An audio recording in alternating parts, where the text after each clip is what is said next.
Imagine yourself in 20 years. You'll be living with your college sweetheart, 2.4 kids, behind the proverbial white picket fence. Will you be the next .com billionaire? Or will you be sleeping it off in an alley somewhere? When you think about yourself right now, a very specific area of the ventromedial prefrontal cortex is activated. But for some of you, when you think about the person you'll be in 20 years or even tomorrow, the brain reacts almost exactly the way it does when you think about somebody else.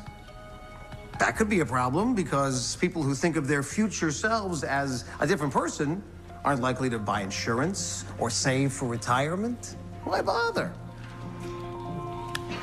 Blow off your studies. Stay up all night, have a few more drinks. That homework isn't your problem. It's future you's problem. Let that asshole deal with it. One popular definition of insanity is doing the same thing over and over again and expecting a different outcome. When you binge eat a pint of Chunky Monkey, you see the negative results when you step on the scale. So when you go to the freezer to grab another one, you should remember that negative consequence and resist.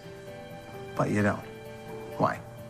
Because you can't forget the rush of pleasure, the dopamine that floods your nucleus accumbens, and you reach for the closest spoon. Compulsively repeating dangerous behavior is easy. Breaking those patterns is hard. Can we at least recognize the symptoms? Admit our mistakes and try to turn over a new neurological leaf? If the past is prologue, is our script written in permanent ink? Can we learn from our history? Or are we doomed to repeat it?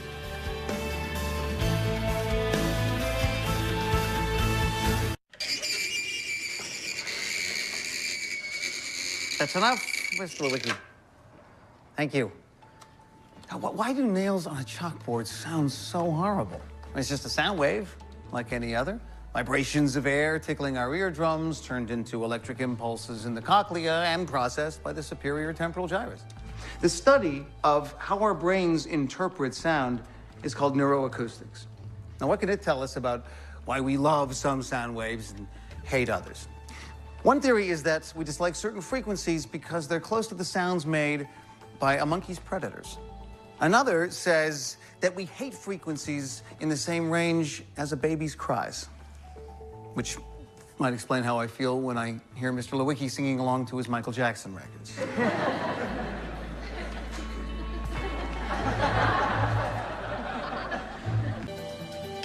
Science tells us that noise is unhealthy. Even low-level noise in our cities and offices increases anxiety and interferes with brain function. Traffic, media chatter, chirping phones, and tweeting computers damage our ability to learn and focus, increases our heart rates, blood pressure, and aggression. But imagine if the noise wasn't just on the outside, but it was even louder inside your head. We need quiet, inside and out, to think clearly, to heal. But in our modern world, true quiet is as rare as a truly dark sky. So when you find it, the silence reveals an unexpected beauty, just like the darkness reveals the Milky Way. Remember when we were allowed to have do-overs? Weren't they magical when we were kids? You know, if you didn't like the way things turned out on the baseball field, you just asked for a do-over, and it was like the strikeout never happened. Unfortunately, life is less accommodating. Every moment we experience leaves a permanent imprint on our brains, shaping how we perceive things and people in the future. It's called implicit memory. And it's constantly reminding us to be careful. Who can we trust? When are we safe? And what are we capable of? Of course, there are benefits to a cautious approach to life. Hello? Hello? Hello? Helps us to avoid the things that make us unhappy or sick.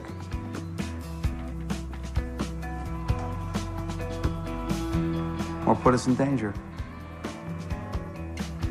But there's one danger that our implicit memory can't help us with.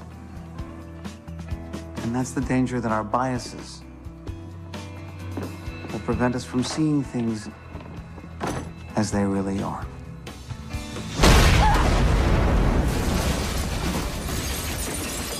This is the final frontier. We are entering the most uncharted territory known to man, and we don't need a spaceship to get there. There are over 200 billion stars in the Milky Way, but there are over 200 trillion neural connections in our brains. This provides us not only with a great opportunity, but also with an opportunity to be great. Because we get to explore the brain, etch our names into the annals of history alongside people like Cortez and Neil Armstrong. You, what's your name? You usually call me Cheech, and sometimes Chong. But my name's Tyler. Tyler, aren't you excited that you get to discover how the medulla oblongata regulates autonomic bodily functions? Or how the prefrontal... Doc?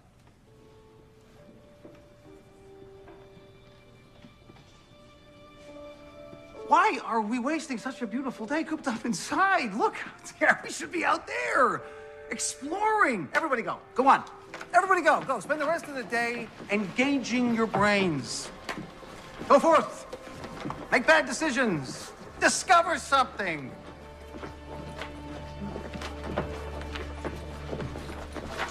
Forgive me if I'm a little slower than usual today. Still getting my sea legs back. Just been through a not so great experience. So, is my glass half empty? Or is it half full? When you look ahead in your life, are you someone that expects things to work out for the best? Or do you assume the worst? When we envision the future, our rostral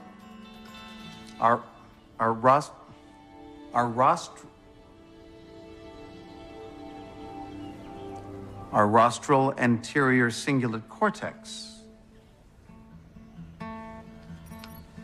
determines whether our vision will be one of clear blue skies or dark storm clouds. But optimism and pessimism are not hardwired.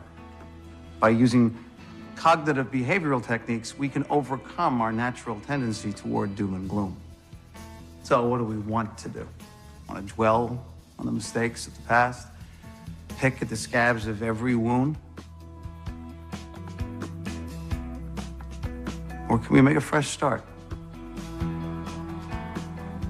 Be grateful for what we have.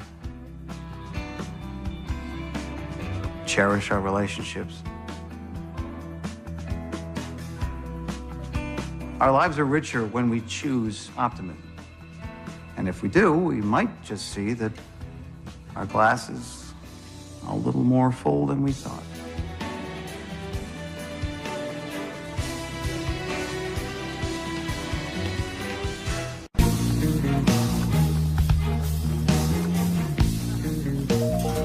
Sigmund Freud may have been a cigar-chomping sexist pig with mommy issues.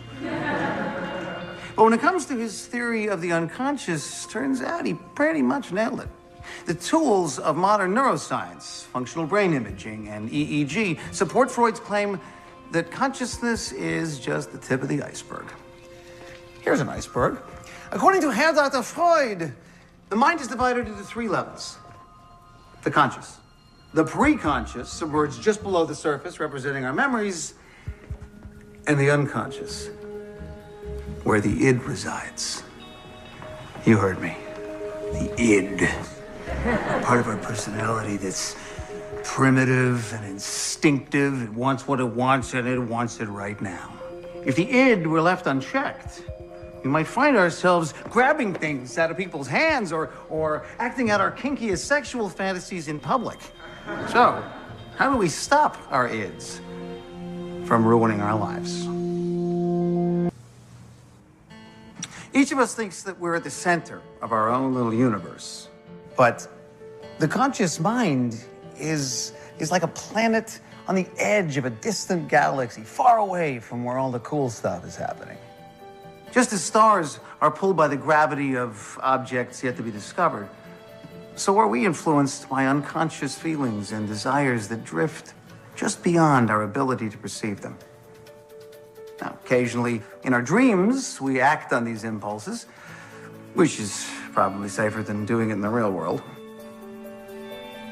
But when powerful desires do enter our orbit, it'd be tough to ignore them.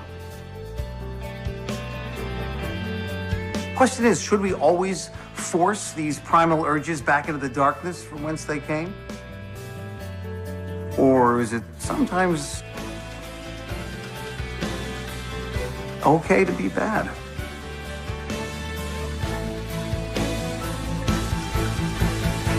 It was Bagheera, the Black Panther, inky black all over, but with the panther markings showing up in certain lights like the pattern of watered silk. He had a voice as soft as wild honey. Delicious. I mean that. When I read the words wild honey, it lit up my gustatory cortex, the region of the brain that registers taste. And watered silk triggered my somatosensory cortex, home to my sense of touch. That's why when we read literature, it makes us feel alive. It serves up a feast for the senses. So this weekend, I am challenging Mr. Lewicki here to put down the comic books and pick up some Kipling, or some Faulkner, or some Joyce, and it wouldn't kill you knuckleheads to do the same thing.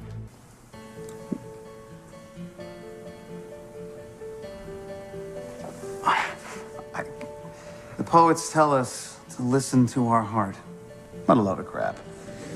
Seriously, have you ever listened to one through a stethoscope? It's just valves opening and closing and opening and closing. It sounds like a sump pump. It may feel like our emotions are down here, but they're really up here, knocking around our limbic systems. When we face the hard decisions, we often have to choose between the emotional response and the rational one. And more often than not, it seems emotion wins the day. Some of us act out of greed. Others are motivated by rage or revenge. So if our feelings are that destructive, maybe it's better if we hide them, tamp them down, keep them from boiling over. Maybe. But can we really deny our emotions forever?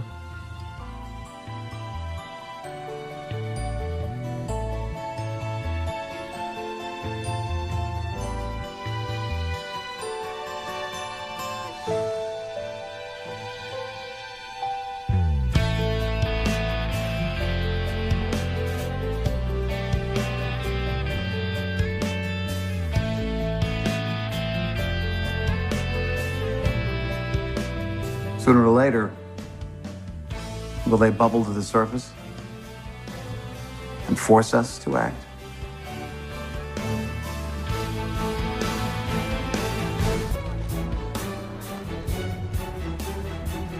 What is normal behavior?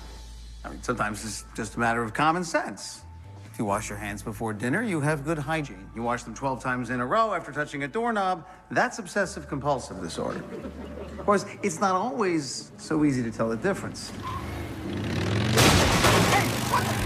what the hell is wrong with you? You trying to kill somebody? Come on, Lil, hop on. Oh my God, Jesse, what are you doing? Remember? Up on the roof with Tresta, when we said we loved each other, when we talked about hitting the road, not stopping till Baja, just camping on the beach to deceive Cortez. Today's that day. Okay, Romeo, you've made your grand romantic gesture. Come on, baby. I love you, and you love me. This is our moment. All right. Off the bike, kid. Right now. Last chance, Lily. Come on. I'm sorry, Jesse. I can't.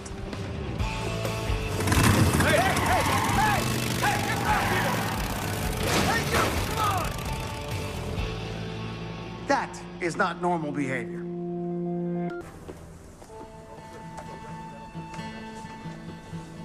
Are you good in a crisis? Would you rush into the middle of the street to push someone out of the path of a moving car? Or would you duck out of the way and save your own skin?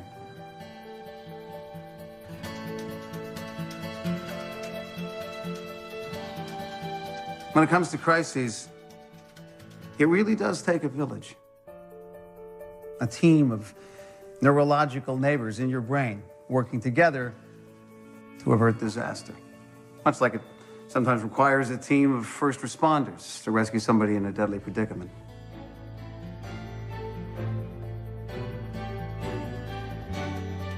But what if all the parts of your brain fail to work together in that crucial instant?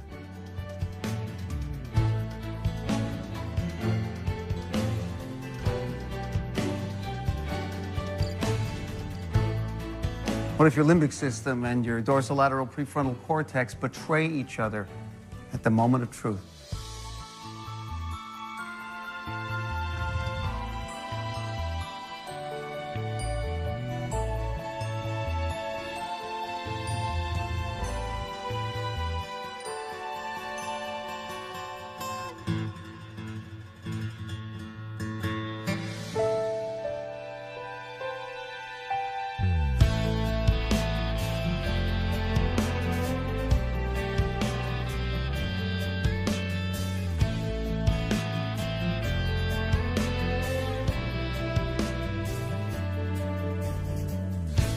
Would you suffer a breakdown in the face of what scares you most?